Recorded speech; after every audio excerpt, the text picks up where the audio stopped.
Welcome to Penrose Learning, where we make understanding easy. You start by verifying essential prerequisites to rule out simple causes. Check that Minecraft and Java versions match and update them. Then reboot your router and modem to clear transient network issues.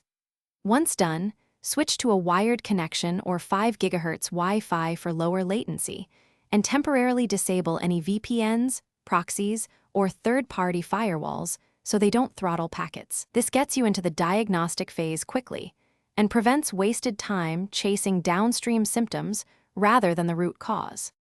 Now dig into the middle, more technical steps.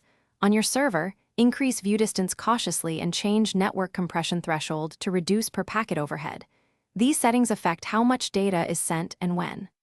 On the client, lower render distance and particle settings to reduce incoming load, and make sure your ISP isn't imposing bandwidth caps.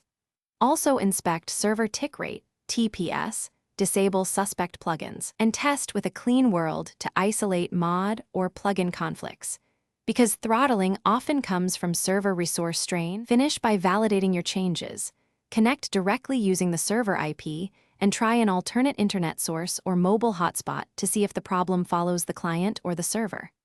If issues persist, capture traffic with Wireshark or review netty logs to spot repeated packet drops or retransmits. That tells you if throttling is network or application level. If necessary, factory reset your router settings or move the server to a host with more bandwidth. If worse comes to worst, the key troubleshooting tip is to test one variable at a time so you know what fixed it.